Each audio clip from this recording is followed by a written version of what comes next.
पश्चिम बंगाल में बारिश से कुछ राहत मिली है, लेकिन राज्य में बाढ़ के हालात अभी भी गंभीर। राज्य में वर्षा से हुई मौतों की संख्या 48 तक पहुंची। वहीं उड़ीसा में बाढ़ के हालात में कुछ सुधार हुआ है, लेकिन मौसम विभाग ने अगले 24 घंटों में उत्तरी और दक्षिणी उड़ीसा में कुछ जगहों पर मूसलाधार बारिश की चेतावनी दी है।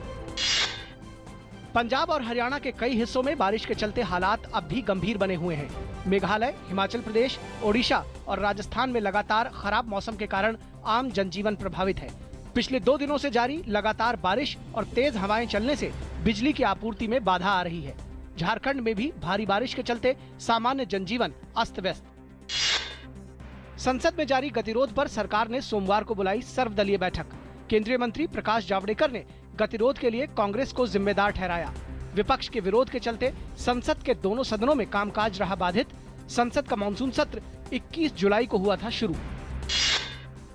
वित्त मंत्री अरुण जेटली का मानना है कि कांग्रेस पार्टी की नकारात्मकता देश की अर्थव्यवस्था को चोट पहुंचा रही है।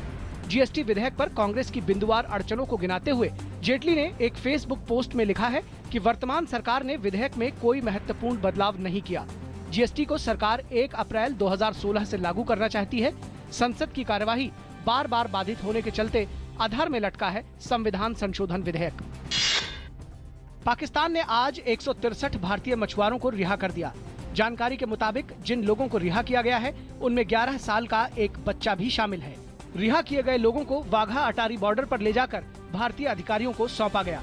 रूस में हाल ही में पाकिस्तानी पीएम नवाज शरीफ और नरेंद्र मोदी की मुलाकात के बाद दोनों देशों के बीच पहली अच्छी पहल हुई है।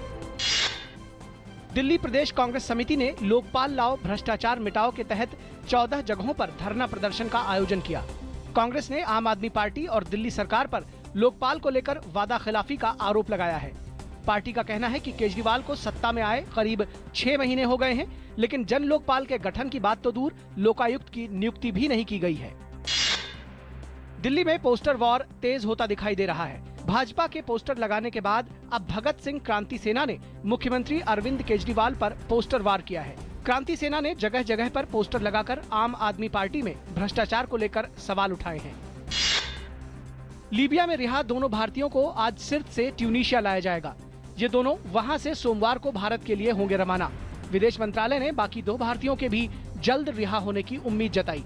रिहा होने वाले भारतीयों के नाम लक्ष्मीकांत और विजय कुमार हैं। गौरतलब है कि लीबिया में 4 भारतीयों को अगवा कर लिया गया था।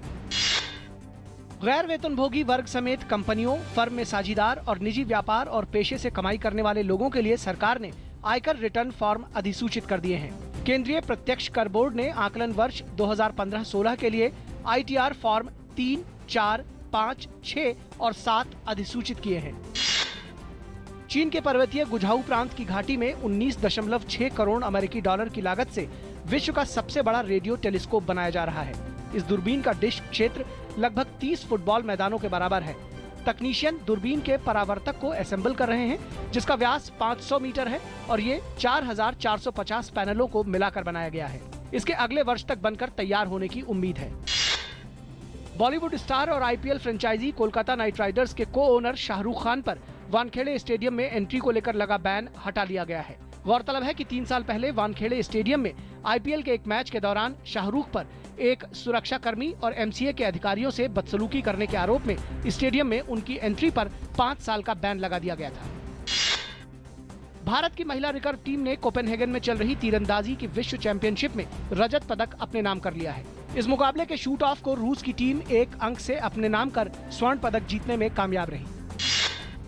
पिछले कुछ हफ्तों के विवाद के बाद भारतीय हॉकी टीम फ्रांस के खिलाफ मुकाबले के साथ अपने यूरोपीय दौरे की शुरुआत करेगी।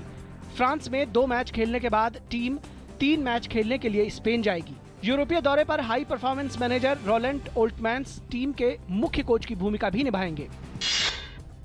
जर्मनी की पावर बोटर रोजर क्लू ने की वेस्ट फ्लोरिडा से हवाना तक की दूरी 2 घंटे से भी कम समय में तय कर नया रिकॉर्ड कायम किया। ये इवेंट 57 साल के बाद आयोजित किया गया। क्लू और उनके क्रू ने 100 मील की दूरी को 1 घंटे 45 मिनट में पूरा किया।